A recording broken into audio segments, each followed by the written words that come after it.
puente musculoesquelética. Siempre hay alguien que se dobla el pie y a todos en alguna de sus vitalizadores del hombro. A todos, les puedo asegurar. ¿Ya? Entonces, la siguiente estación, que le voy a mencionar a la siguiente.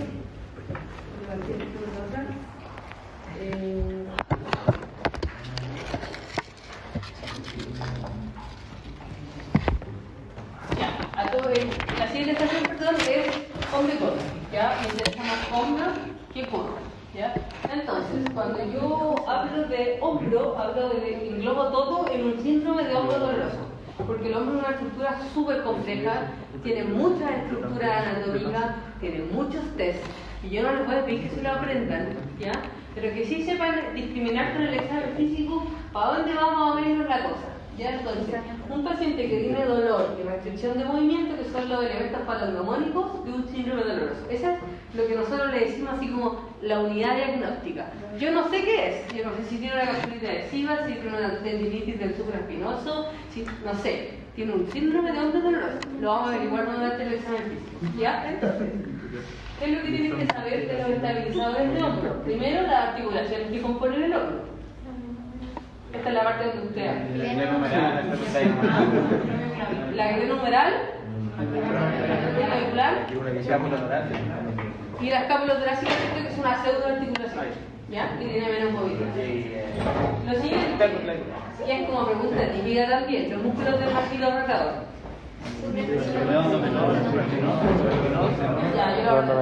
Redondo infraespinoso, redondo menor y subescapular. Entonces, cuando yo hablo de etiologías que me pueden estar generando el dolor de hombro, los puedo dividir en aquellas patologías intrínsecas, patologías extrínsecas, que en el fondo son patologías que están fuera del hombro, que por irradiación me van a generar un dolor en el hombro, ¿ya? Y vamos a tener aquellas patologías que pueden generar un dolor referido, que es el típico que llega con el infarto, que tiene un dolor en mediastino, que en verdad a mí me interesa explicar no el traumatólogo. Los dolores extrínsecos son aquellas lesiones cervicales, por ejemplo, que pueden generar dolor en el hombro o un proceso neurológico. Nosotros nos vamos a enfocar más en patologías intrínsecas. Entonces acá tengo que obviamente diferenciar las que van a ser osteoarticulares de las que son periarticulares. ¿Ya? El enfrentamiento clínico de un paciente que le duele el hombro es obviamente, como siempre, hacer una análisis detallada, ver la localización, en qué momento le duele, como usted vio en el reumato, hay algunas patologías porque si le duele el hombro se puede catalogar como una artritis. Sí, pues, es una articulación, ¿cierto? Yo no sé si todavía tiene una artritis. Para eso tengo que ver, ¿le duele en la mañana o le duele en la tarde? ¿Tiene rigidez en la mañana o no tiene rigidez en la mañana? ¿Tiene fiebre o no tiene fiebre? Como que todas esas cosas me van a ir orientando. Pero en general, en el trauma, sobre todo de hombro, hay esos tres elementos que son los más importantes que van a decir que no se me pueden ir, ¿ya? Lamentablemente para usted, trauma es como súper aparte de la medicina, como que cambia el examen físico, cambia la anamnesis, inventan una cantidad de nombres de todas las patologías, entonces como que hay harto que asociar, ¿ya? Entonces, los tres elementos más importantes en hombro son la edad, como siempre. Como todo un trauma, no es lo mismo un paciente adulto mayor que iba a sospechar patología degenerativa versus un paciente más joven que puedo sospechar un trauma de alta energía. El ambiente, porque no es lo mismo un paciente que es deportista de alto rendimiento que lo del hombro, o un paciente que es verdad casquero y lo del hombro. No es por nada, pero no es lo mismo. Pueden decir. Gracias. Y lo más importante es que el paciente tiene un antecedente de un trauma o no. Ese dolor de hombro apareció después de que se pegó o apareció de la nada, ¿ya? Y aquí me hace la primera disquisición. Si el paciente tiene un antecedente de un trauma, yo sospecho una patología traumática de hombro. Cuando yo sospecho una patología traumática de hombro, me tengo que enfocar en tres etiologías principales, ¿ya? Que son la luxación de hombro, la disminución acromioclavicular y la fractura clavícula, ¿ya? ¿Qué creen ustedes que me orientaría a cada una de las cosas? Ya, pero como no han tenido de los hombres, ¿cierto? Sí, ya, entonces deberían responder. ¿Qué me va a orientar? A ver si hasta ahí la foto. ¿Qué me va a orientar a que tenga una luxación de hombro? La chorrera que tiene que Claro, entonces lo que tienen que entender es que es lo mismo que les mostraba en el tobillo recién. Las articulaciones están hechas para estar de manera congruente. Si tiene que ver un hombro bonito, redondo, ¿cierto? Bien redondito si tiene un bandentoide. Si yo veo un hombro que se ve completamente plano, que es la foto que se ve acá, que es el signo de la charretera, yo puedo sospechar que hay una incongruencia articular, por lo tanto, Toda incongruencia articular es una luxación hasta que se demuestre lo contrario, ¿ya? Eso es una luxación de hombro. Es frecuente, generalmente con un mecanismo indirecto, con brazos extendidos, ¿cierto? Cae sobre el brazo y lo mismo que les explicaba recién. La energía entra, pero en vez de salir en la muñeca y generar una fractura muñeca, sigue y sale por el hombro y desarticula, ¿ya? La siguiente etiología que tienen que saber es la disyunción acromioclavicular. Esto es como muy de examen físico porque si bien se describe mucho el signo de la tecla, que es el que sale ahí, el signo de la tecla hay una clasificación, porque la acromioclavicular es esta, ¿cierto? La acromioclavicular, ¿sí? Hay una clasificación que es la clasificación de Rothwood, que obviamente ustedes no se tienen que saber de memoria, pero lo que sí tienen que entender es cuando el paciente ya está como en tipo 3, 4, empieza a aparecer el signo de la tecla. Por lo tanto, hay muchas disyunciones que yo no voy a ver signo de la tecla y tengo que saber diagnosticar, ¿ya? ¿Y cómo la voy a diagnosticar? Con una radiografía que es la PI bilateral comparativa, que es la que está ahí. Y aquí lo importante es el examen físico en el caso de hombro, porque si yo sé palpar bien y al paciente le duele justo la articulación acromioclavicular, yo no le voy a pedir una radiografía de hombro, porque no voy a ver nada. Le tengo que pedir la radiografía AP bilateral comparativa, porque tengo que ver si existe una diferencia aquí. ¿Se acuerdan que teníamos que ver acá? Sí, no, más o menos, nada. ¿No? Acromioclavicular, ¿cierto? Pero a diferencia de lo que uno piensa, no tengo que ver la separación entre la acromioclavicular, sino que tengo que ver la separación entre la apófisis coracoide y la clavícula. Uno mide la distancia acá. Entonces, si yo tengo de aquí para acá, no va el rayo medido, porque yo no subo a hacer un examen físico. Entonces dije, le daré hombro P. ¿Cómo yo sé? Porque yo podría decir, si tiene una disyunción, igual se ve separado, ¿no? Pero todos tienen separada esa articulación, pues este hombro está sano y está separado. Y puede que un paciente tenga separado igual para los dos lados. Entonces, ¿qué es lo que tengo que hacer? Mirar los dos al mismo tiempo. Y para eso tengo que haberle palpado bien la acromioclavicular y decir, ya, sospecho una disyunción, le pido esa proyección. ¿Ya? Disculpa, ¿qué es una disyunción? Que no me acuerdo si lo vimos. Una disyunción es como, lo que pasa es que se llama así en el caso de hombro porque a diferencia del resto de las articulaciones, que generalmente hay una superficie articular como más cóncava, en el caso de la acromio y la clavícula se articulan de manera plana. Entonces se le llama disyunción solamente porque cambia la anatomía de la articulación y solamente es porque se separan. Pero es como una luxación, sí, una luxación, es lo mismo. Pero aquí se llama disyunción. Y lo último, que es la fractura de clavícula, que es la más fácil de diagnosticar, pero que tengo que saber palpar yo bien en el examen físico, pero es fácil porque es el hueso que más se palpa acá. Uno puede partir desde acá y palpando, y si obviamente le duele justo ahí, no le voy a pedir una radiografía de hombro, le pido las proyecciones de clavícula, que son... ¿Cómo se acuerdan? Ya no importa. En radiografía, o sea, en sospecha de fractura de clavícula, que no sé si eso se lo preguntará en la prueba, pero yo igual se los digo. En sospecha de fractura de clavícula se piden las proyecciones que son una AP de clavícula y se pide que uno puede poner como las AP cefalizada, que en el fondo le toman una AP y después levantan el rayo 45 grados y vuelven a tirar una AP. ¿Se acuerdan de eso, no? Lo hemos visto. Dijeron que si vieron no, pero como sí, lo vieron esto, ya, pero no importa. ¿Por qué es importante el examen físico? No para que diagnostiquen, para que pidan la radiografía adecuada, ¿ya? Entonces, si no tiene un trauma, me voy a otro tipo de patología.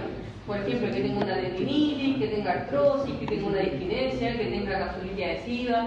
Lo más común es que tenga un síndrome de pensamiento subacromial o que tenga una tendinopatía. Y aquí aparece la parte más difícil de hombro, en verdad, que son la cachada de test. Hay muchos test, ¿ya?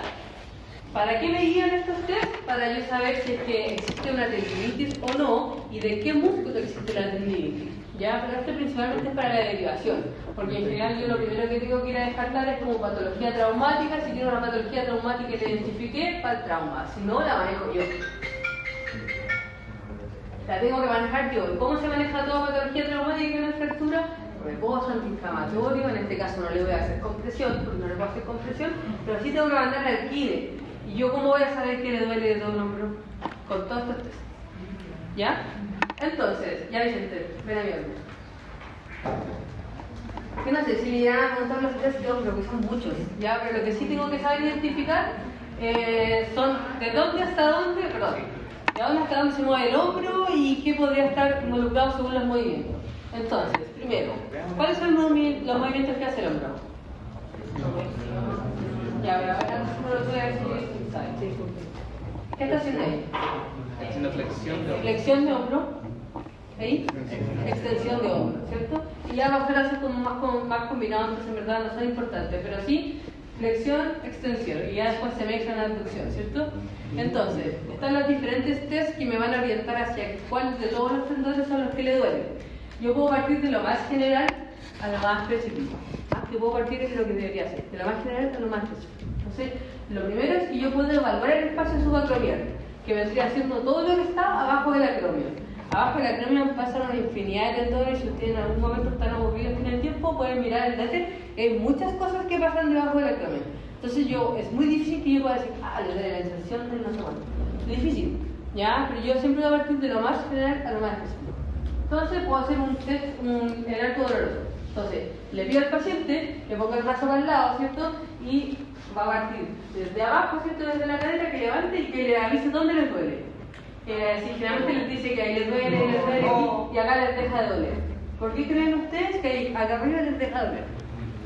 Se da como entre 60 y 120 grados. Como que se deja de pensar, ¿no? Como que deja de estar Entre los 60 y los 120 grados aumenta el pensamiento. Como dice la Adri, pasan muchas estructuras por ahí, piensa que es como una pelota que adentro tiene muchas cosas.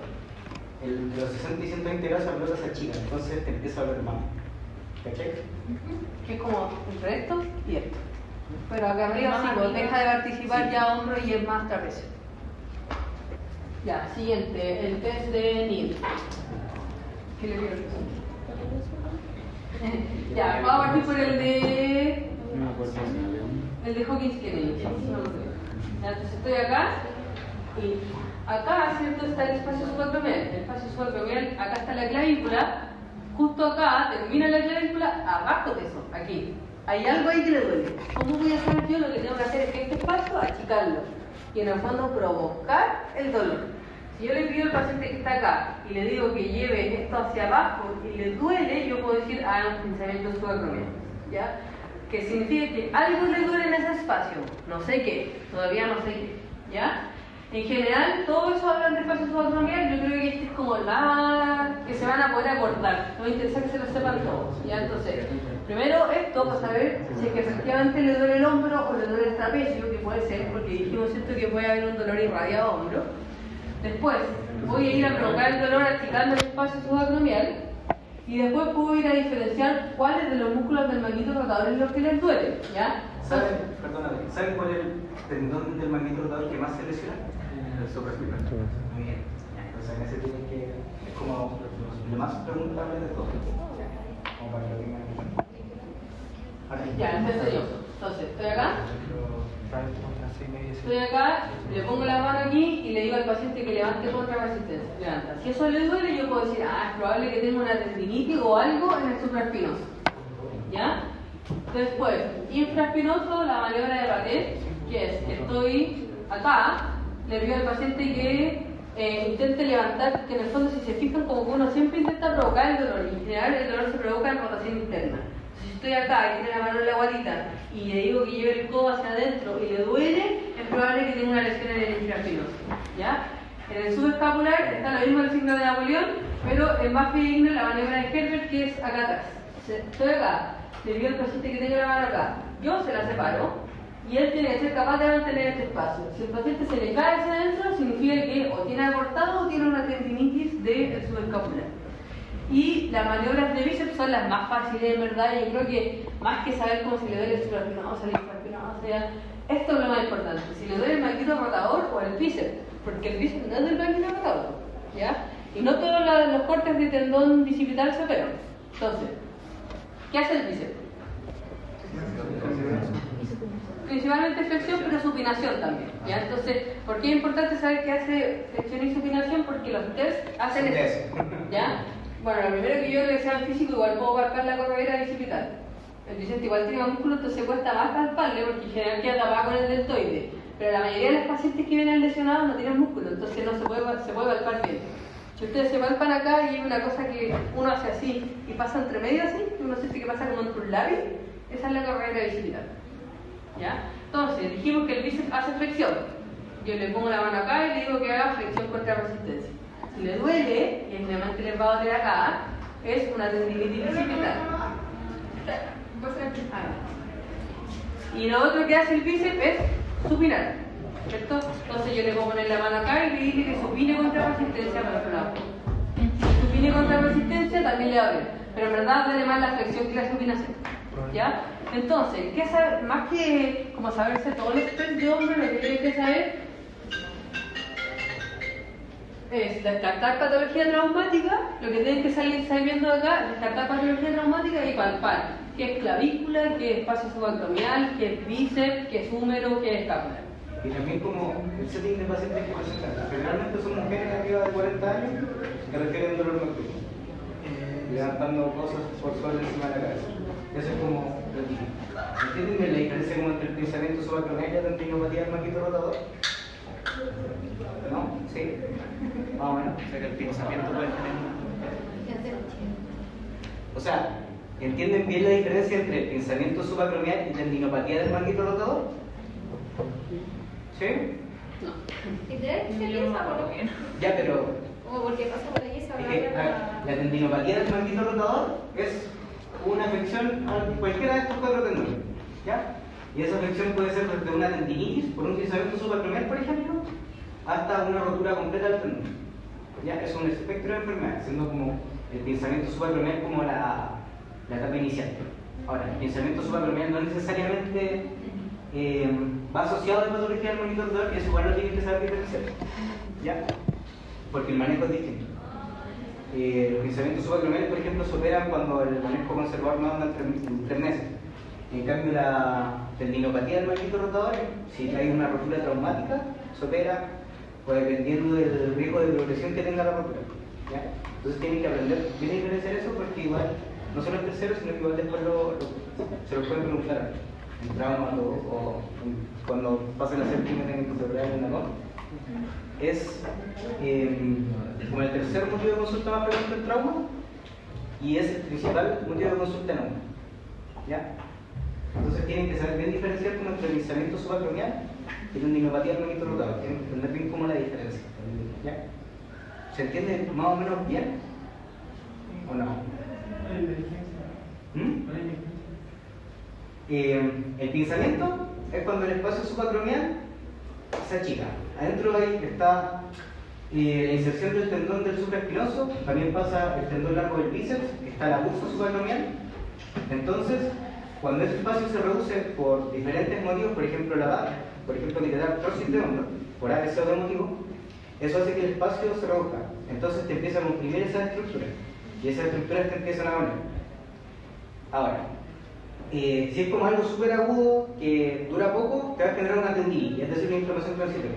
Pero si es algo que se prolonga durante el tiempo, te va a llevar a una tendinopatía, a que ese tendón se empiece a hacer fuerza.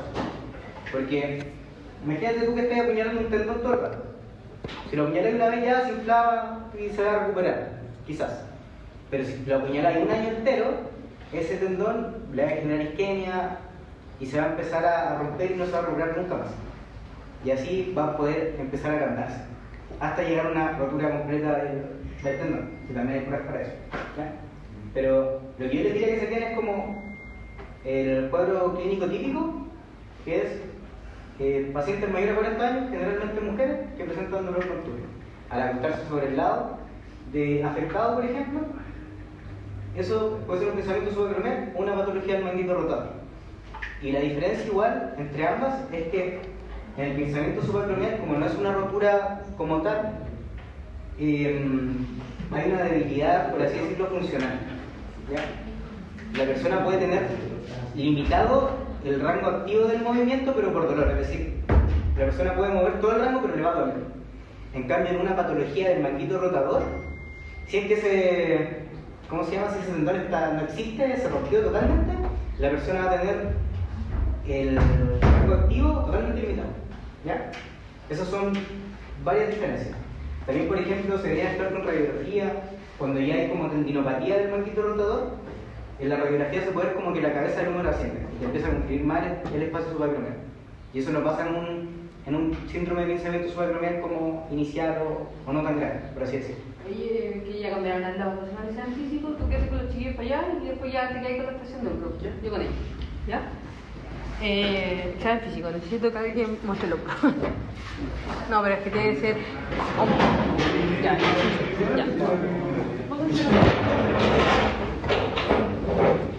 Ya, siguiente, el hombro es súper peludo. ¿Ah? No, solo hombro. Sí. Es que es una sensación de hombro todo.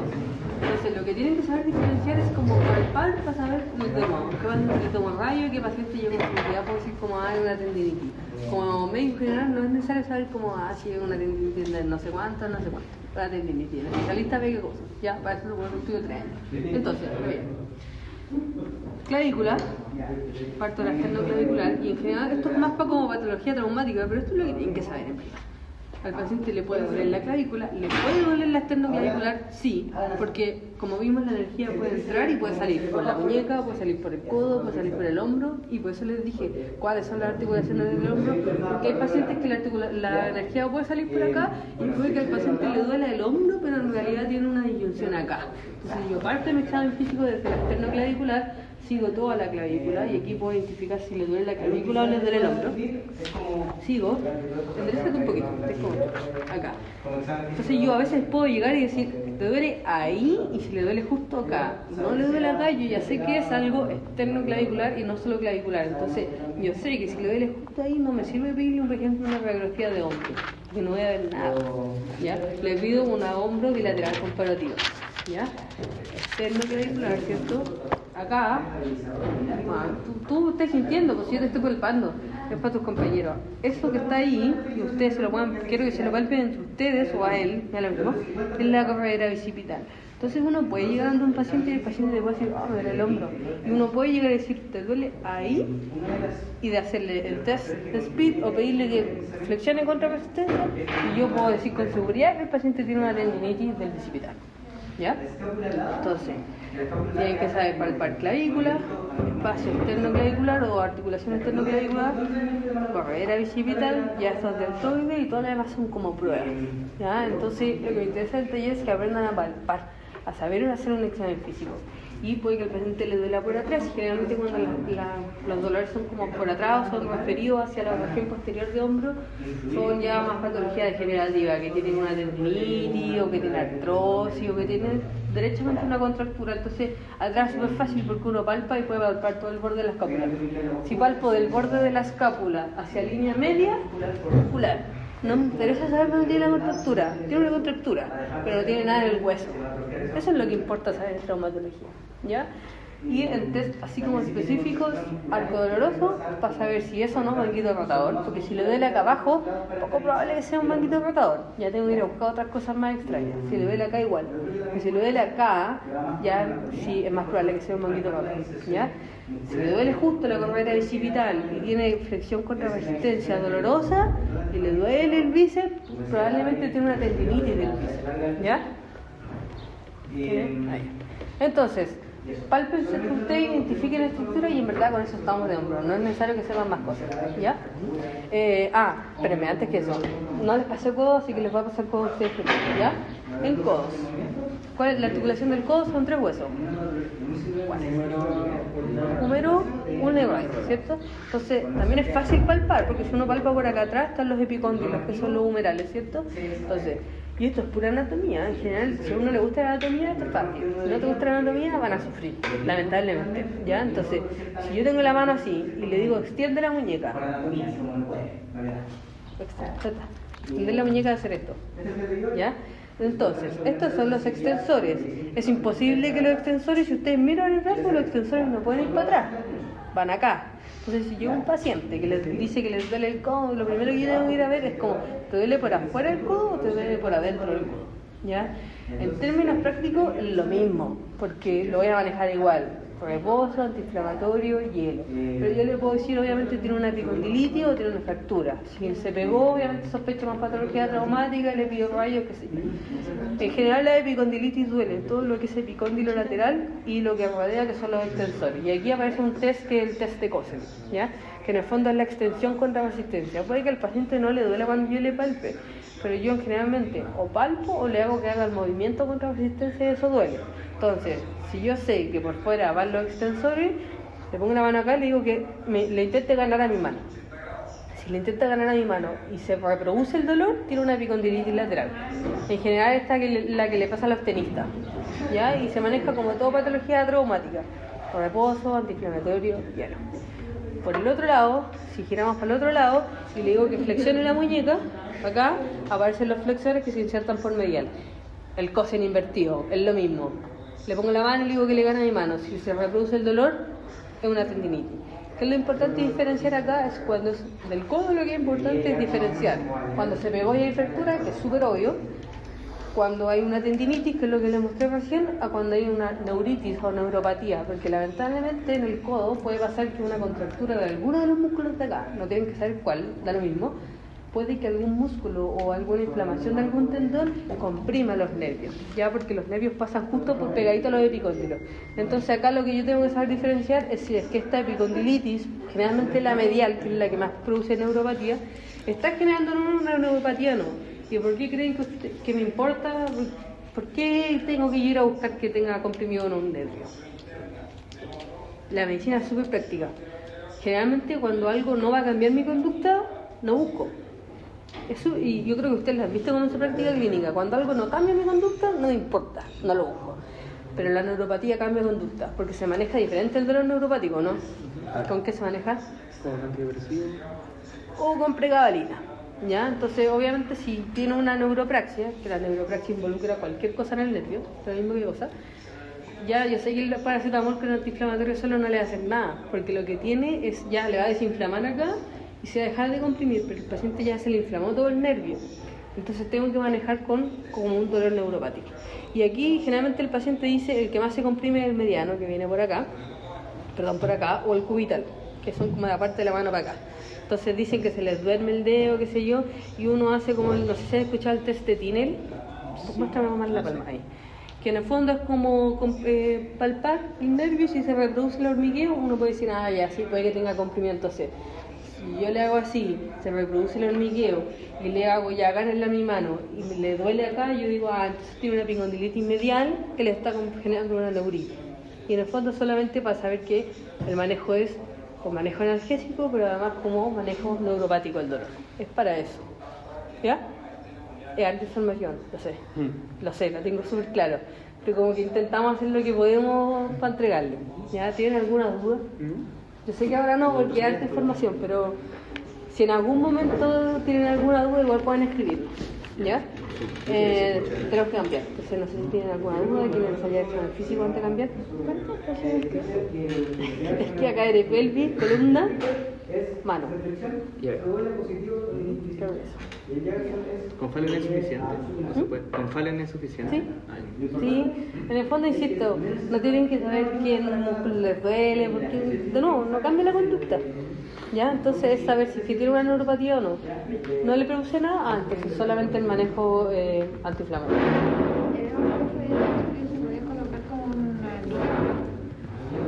La epicondilitis, sí, pero es más como para las menicopatías, pero igual se puede colocar. Sí, cuando yo duele el epicóndilo lateral o el epicóndilo medial, hay unas epicondileras, que es como una cinta que uno se coloca. Yo creo que tienen que haber visto algún tenista con una cinta, que de hecho se coloca en la rodilla desigual. Para generar compresión, disminuye la carga que tiene que hacer la musculatura, porque la musculatura está estabilizando la articulación.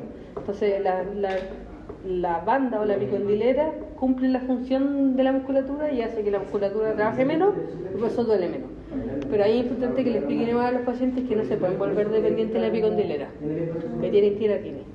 Porque si no fortalece su musculatura, va a depender toda su vida, no va a poder jugar nunca más sin la epicondilera. ¿Ya? Eso. ¿Alguna otra duda? Toma. Gracias.